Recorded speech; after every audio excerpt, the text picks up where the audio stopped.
Donor engagement. It's a hot topic in the fundraising and nonprofit worlds. As Sertoma clubs, we often don't spend a lot of time thinking about the people and businesses who make our mission possible. We ask for money, they give it, we say thanks, and we move on. That same cycle repeats and repeats with varying degrees of success. However, if we are truly to approach this in a mindful and meaningful way, clubs must look into a fully formed engagement plan that helps convert donors to lifetime supporters, volunteers, and hopefully members. In today's session, we'll explore the how, the what, and the why of donor engagement. Giving Loop, an online giving platform, defines donor engagement in the most logical of ways. It's the extent to which your donors interact with your organization. However, to truly understand what donor engagement means, we must go beyond that and accept that it is an organizational philosophy in which connecting with the donor drives every aspect of your club's fundraising efforts. In a 2013 article in the Stanford Social Innovation Review, Julie Dixon and Denise Keys identified 5 characteristics of a successful donor engagement model. First, donor engagement should allow a donor to become engaged at multiple entry points and in multiple ways. One size does not fit all. Donor engagement should also be viewed as a cycle with infinite engagement opportunities and no fixed endpoint. Next up, a strong donor engagement program will be customized to fit the donor and what works for them. In doing so, their needs will be placed first during engagement, not the organization's. Finally, donor engagement should account for how the influence of others may impact the relationship between the donor and the nonprofit. Now that we know what makes up donor engagement, let's begin to think about the different ways we can measure it. There are a plethora of KPIs, or key performance indicators, that we can measure to see if our efforts are being impactful. This can also help us to better understand some of the components that can go into an engagement plan. For instance, many organizations that participate in fundraising activities will hold events. The number of events a donor attends allows us to see how interested they are in engaging with our organization. If a donor stops attending events altogether, it's possible that their life cycle with your organization may be over. Response rates also encompass most of our communication touchpoints, including surveys and email. It's possible that you will run across donors who are not giving financially but continue to interact with and respond to your organization. These people can make some of your best advocates and recruiters. Volunteer hours are often equally as, if not more, important than financial donations. Organizations with higher donor engagement also tend to have higher volunteer engagement, as there's typically a natural link between the two cohorts. Social engagement has become the new norm for donor engagement over the past decade or so. Interactions in the forms of likes, shares, and comments illustrate that our donors are engaged with the organization, actively consuming our information, and supporting our mission publicly by sharing our posts to inform others. Lastly, we must look at gifts.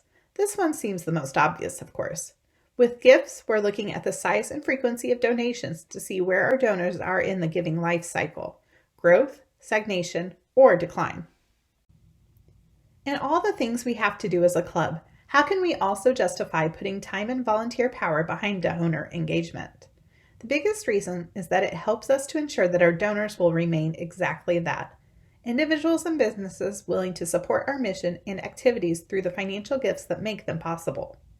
Donor engagement is proven to reduce shrinkage, or the loss of donors over time. It is also one of the least expensive ways to reach your donor base, because just like with membership, keeping a current donor is cheaper than having to recruit new ones. Donor engagement programming ensures that all of your stakeholders, from your board to your volunteer to your donors, are on the same page and actively invested in volunteering, fundraising, and building relationships. American nonprofit fundraising company DonorBox says that if you truly want to develop a fundraising culture throughout your organization, this is a great way to start. After all, it ascertains that your club is putting a concerted effort into nurturing the key relationships and partnerships that will sustain your work for years to come. We've covered the what and the why of the donor engagement puzzle. Now let's dive into the how.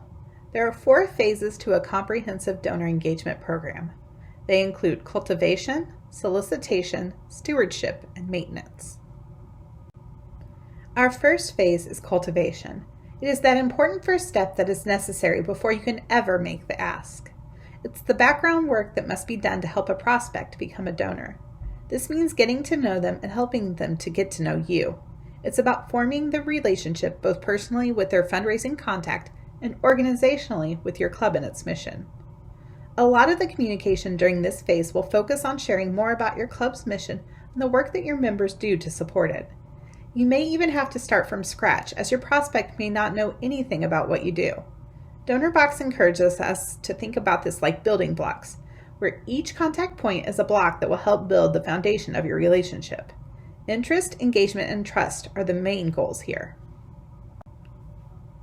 Next up, we have the solicitation step.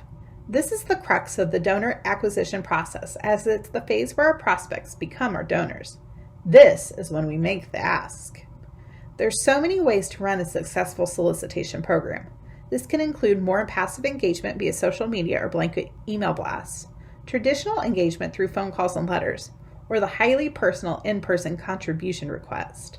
The latter method is most typically used for things like major gift donors, planned giving, and business partnerships, whether that be with smaller local businesses or major corporations. There's a ton of information out there regarding ways to solicit donors. In fact, you can find trainings on this in our training library in the Member Center on the Sertoma website. Stewardship. This is one that a lot of people do not accurately understand. Stewardship isn't the act of giving. Rather, it's actually what comes after the giving has occurred. It's the ongoing relationship building and communicating we must implement to keep donors among our giving base. DonorBox asserts that this stage is as important as the solicitation phase. This is where we begin to really show our gratitude. It's where we help donors understand the impact that their gift will have or has had.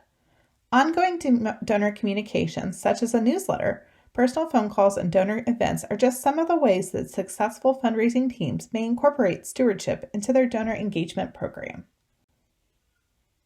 Finally, we move into the maintenance phase. These are your long-term efforts for helping your donors to repeat the giving cycle. Its intention should be to express gratitude and to show donors why they matter. We can also use time in this phase to get to know what matters to our donors in the first place, what inspires them to give. It's typically not silly deadlines or boring swag. If we're going to be successful, we should use the maintenance stage to more deeply understand why they are giving and then develop ways to deliver on their expectations. The other goal of maintenance is to help them upgrade their giving experience by getting them involved in other parts of the organization if they're so interested. This can come in the form of membership, volunteerism, leadership, advocacy, and more. As we noted earlier, there is no single way to approach the donor engagement process.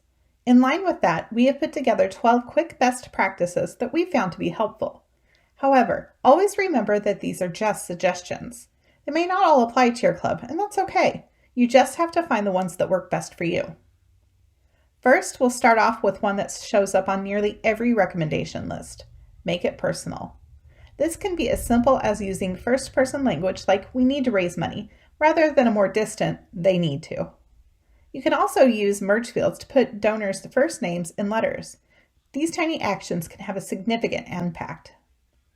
Help them understand how they help. This goes back to stewardship. Donors are more willing to give when they understand how their last gift made a tangible difference. Along with that, work on strengthening your case for support. This is sort of like the elevator speech that helps explain why someone should make a donation. You will be best served when you keep your mission central to your pitch. Stick to the plan and expect others to do the same. You have laid out a thoughtful way engagement should work, so don't let your volunteer fundraisers veer off course. This is what can lead to badgering your donors, explains the American Society for Association Executives, or ASAE. And as you can naturally gather, this is the last thing you want to happen if you're to be successful. Next up, have confidence. This might seem easier said than done, but allow time for ample preparation so the team feels ready to go after their goals. ASAE suggests continuously reminding your fundraisers of its mission, to advance an organization and cause they all truly care about. Similarly, find ways to stay optimistic. This can be challenging at times. Just remember that it can take time to secure a gift. In fact, it's estimated that many donors don't even make their first contribution until after they've received 6 to 12 touch points. Make your engagement conversational. This means listening to the donor more than you're speaking to them. or striking a 50-50 balance at minimum. Just as you share information with them, you should also ask questions to help you gather information about their interests and motivations. Likewise, good engagement will go beyond the ask. We do this by finding ways to educate and involve our donors. DonorBox suggests donor events like facility tour of a charity you're supporting, an introductory meeting with an organization's leadership, or a social gathering dedicated to talking about the mission, associated service work, and successes. These touchpoints help donors feel like they are more than just their pocketbooks. As we noted earlier, social media has become a huge part of donor engagement in recent years. Keep your messaging relevant and value-driven. Use attention-grabbing photos that are easily shareable and try to strike a balance between engaging information, conversation-starting posts, and the occasional appeal.